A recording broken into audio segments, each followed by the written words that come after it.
Good morning, this is my status update. We drove all night from Rocky Boy, Montana to get here to Fort Berthold. Fort Berthold Reservation, woke up to this beautiful scenery out here. You can see the lake down here, I'll show you in a bit.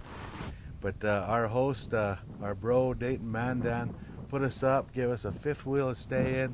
We pulled in about 3 or 4 o'clock this morning, jumped up to a nice hearty breakfast. It's good to be alive. We're at Fort Berthold, North Dakota. Well, we got a good one for you today. We got old school buffalo hunt off of horseback. I'm talking real bows, I'm talking real arrows, I'm talking real horses, real buffalo, and wild Indians. It's gonna be a good one. Hey everybody, I'm Jason Belcourt. I'm your host with Hunting the Res, and we'll see what happens. Stay tuned.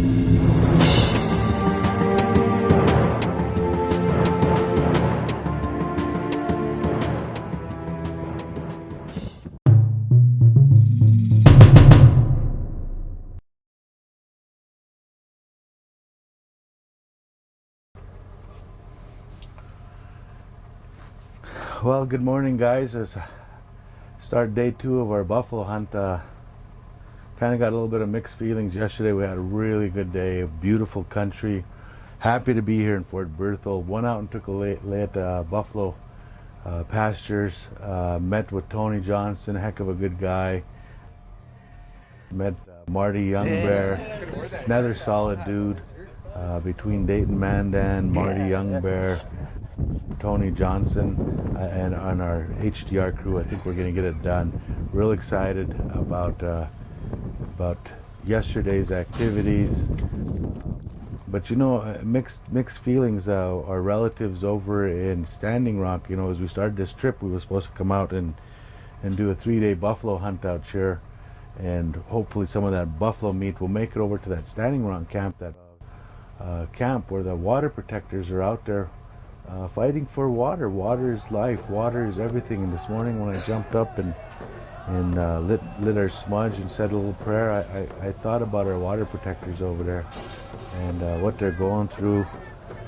This thing is starting to get a little hairy. They got a big militarized police force out there, and you know, their shots are being fired left and right, and these are unarmed protectors.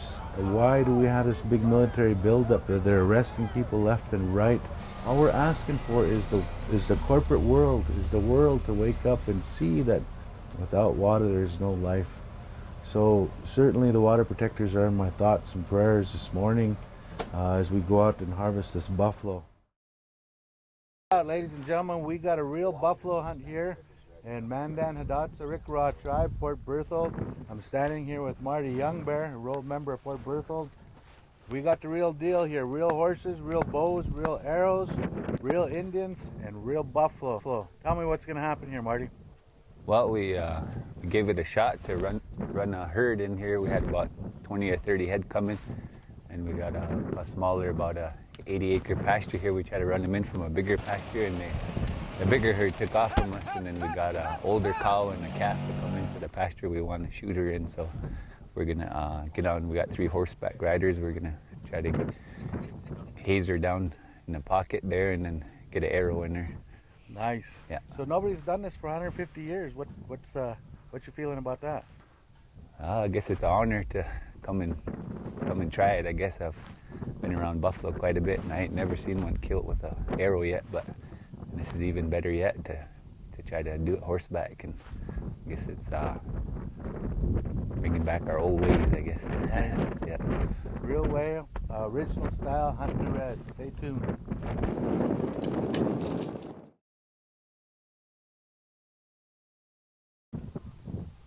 They say that it's 90% mental and 10% physical. So I'm in good shape. I'm a good horseman. I know I can shoot archery. That's the 10%. I'm confident in that part. And the mental side is preparation. And so as I drove up there yesterday morning, in my head I started to picture myself right next to that buffalo. I pictured my draw. I pictured my release. Pictured my shot where the placement. And you just do that repetitiously in your mind over and over, and then pretty soon you get to that feeling where I can do this, and then once you get that feeling, you hang on to it, you pray about it, and then you just let it happen. You allow it to come through you like that. when I got over there that morning, I brought a horse, and then I kind of didn't know what to expect. We kind of had a plan together, you know, where we had two areas where we'd possibly try to do the shoot, and in our minds we were gonna have a herd of buffalo running in there, and we were gonna maybe come up on the last one and stick her.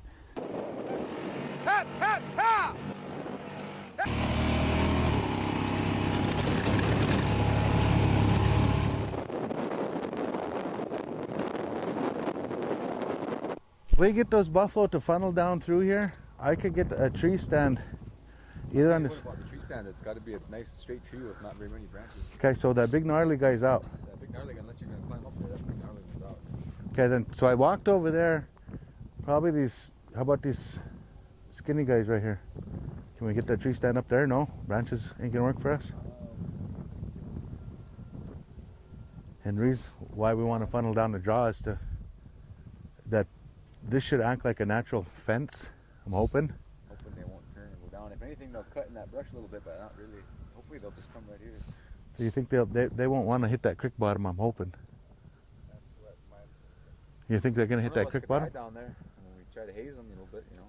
Yeah, because by the time you get them, they're going to be running by that point right there. Now, when we say running, what are we talking? A low, 3/4 speed, probably. half speed? They'll be running 15, 20 miles an Yeah, hour. they're running. They're fast low, at look 3/4. slow, but they're actually moving. Yeah. That's the thing. I just don't. They might fucking walk down here if we push them. Come across then, huh? We decided that we would have sharpshooters up on the hill, and that was twofold. That was to protect the horseback riders, and two, it was to put the animal down in a hurry. We didn't want the buffalo to suffer any. Here we had about 20 or 30 head coming, and we got a smaller, about a 80-acre pasture here. We tried to run them in from a bigger pasture, and the bigger herd took off from us, and then we got an older cow and a calf to come into the pasture we want to shoot her in. So we're gonna get on. We got 3 horseback riders. We're gonna try to haze her down in the pocket there, and then get an arrow in her.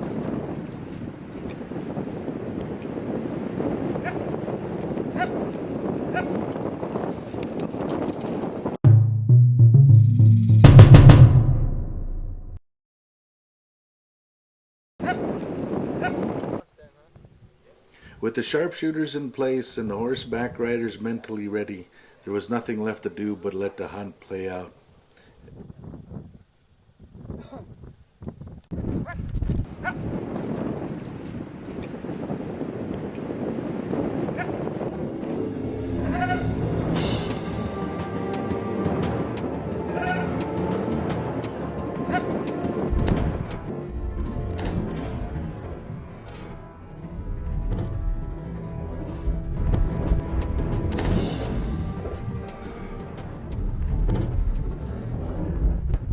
Marty, hit her!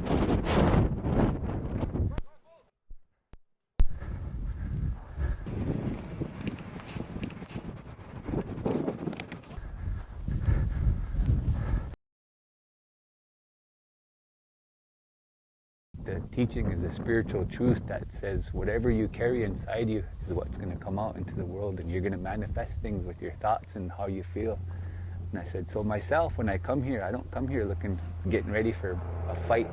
I don't come here looking for bloodshed, any kind of thoughts of harm on anybody. I said, I come here with a good mind, good heart.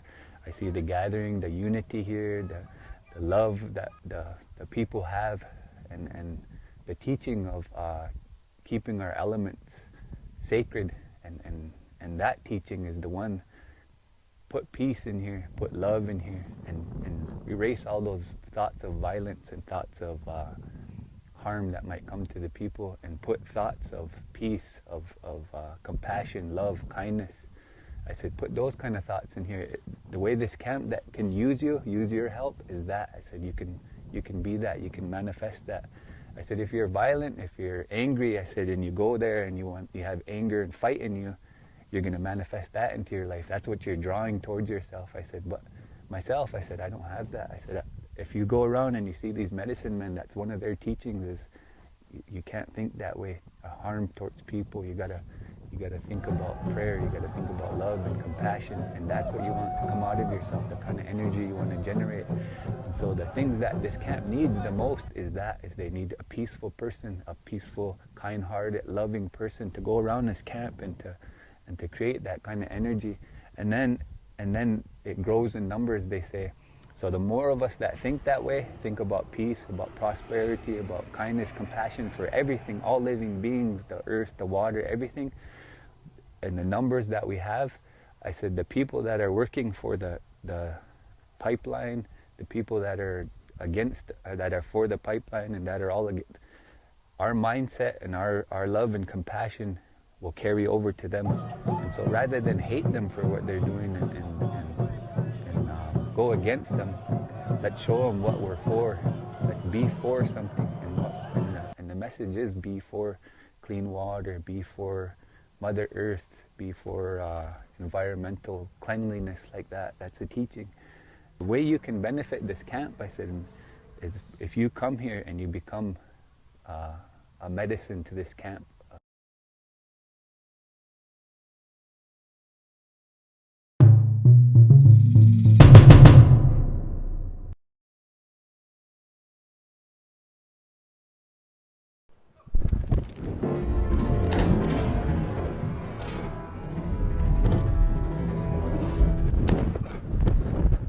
Marty, hit her!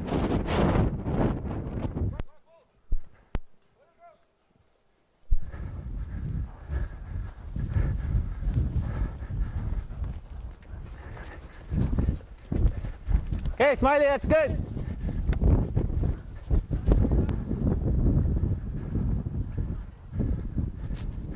Okay, boys.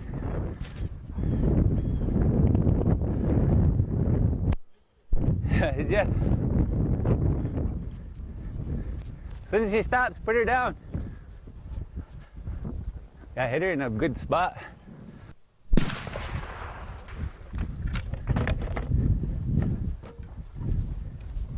Get a good footage, Jay. Awesome. All right.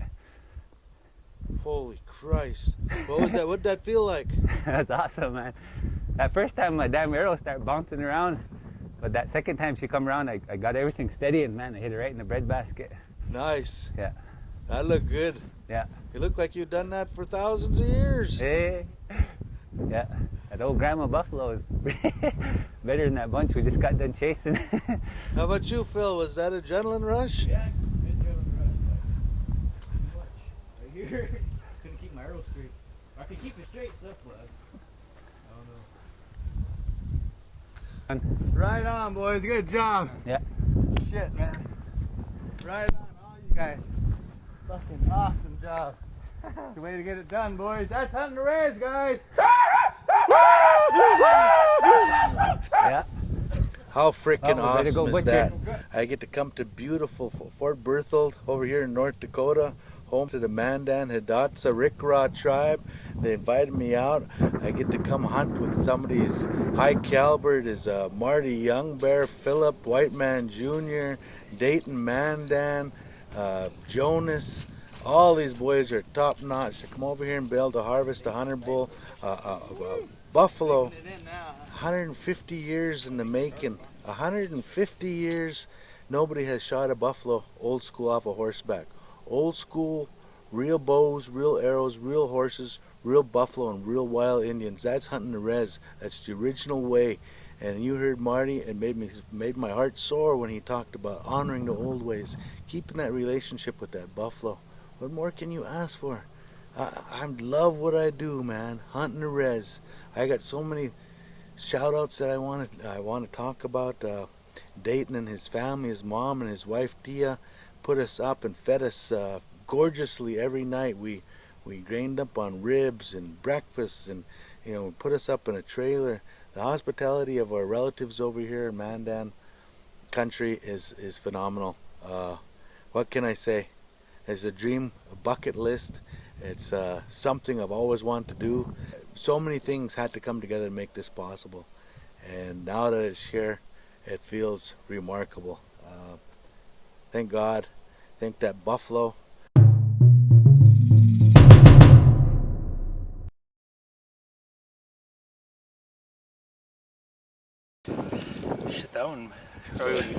Right in the, yeah, eventually. Okay, tore him right up real good. Yeah, shot that arrow.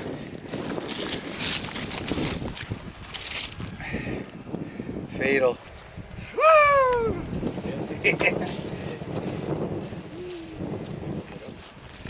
Right on, boys. I'll hold it. Give her that. There was that there. That was one arrow. No. Where'd the other one go? Keep going. You missed it. Huh? You missed it. Oh, underneath it. Where'd you hit him? Right there? There's your arrow. Right in the lung. Oh, real there, Marty? Oh, So proud of you, Marty. It's all over. Go straight in there, come on. I was right next to her, so it's pretty straight. Got real low too. Yeah. I was trying to aim for a heart. Yeah, she offered herself. She did, didn't she? Yeah. I'm tired. Take me, boys. Yeah. She did. She did. Yeah. I think that's nice.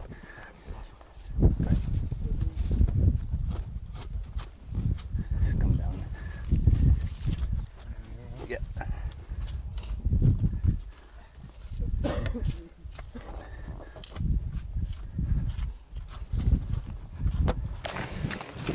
Andres at its finest. It's your hand. Couldn't ask for anything better. Having fun with the boys. That push it in. There's the heart. Set it up here. Yeah, one of the elders that I know in my life is my wife's mom, and Grab that it's quarter. kind of crazy because culturally she's not supposed to speak to me, but she does, and she tells me a lot of stuff. I always like to ask her about stuff and talk, and she always talks about food. We talk about food a lot, but we always talk about food and diabetes and where it comes from and why and how, and she always says, you know, when you guys bring home, or when you hunters kill wild game and you bring it home, that these buffalo, when they're out in their natural environment and they're on the plains grazing, they know which grasses, which plants to eat, how to doctor themselves. They know which plants are medicinal. So that's what they always said, that meat is basically medicine. You know, we're Indian people, and this animal was always given to us. It was everything to us at one time. You know, a main source of our strength, I think, was this buffalo. And I think, you know, it was all taken away from us, and we really gotten away from it. You know, everything it takes to get it, as well as everything you get in return. You know, we get our old timers. You know, it was everything for them. Everything. You know, it was really, you know, it was really high up. You know, pray to this animal, pray to the spirit. You know, it's food, nourishment, clothing. You know, our way of life. You know, a source of our strength. Our young men, our warriors, what it took back in the day to be able to kill these animals wild out on the plains. You know, all of that, I think, was we've really gotten away from it as Indian people. And you know, I think what we were able to accomplish yesterday, taking this buffalo with a bow and arrow, is just really a step in the right direction for not just us here in this room, but for Indian country in general. Because you know, I think if we can get back to the way we used to live in any way, shape, or form, anytime we do anything like that connects us with our ancestors, or stuff that our ancestors used to do, it's definitely a step in the right direction for us. And now hopefully we can take some of this meat and we can try to give a little bit to everybody that was involved, you know, kind of show them, reap the rewards for the benefits for their hard work, and hopefully maybe you guys, like you said, were mentioning maybe taking this meat down to the protesters in Standing Rock to maybe help feed them, even if it's just one meal, just that they need that every little bit of support they can get. Yeah. You know, for a lot of us, we can't go down there. You know, we want to go down there, but we can't go down there. So, you know, if you guys are able to go down there and help them out in any way, shape, or form, I think that's really good.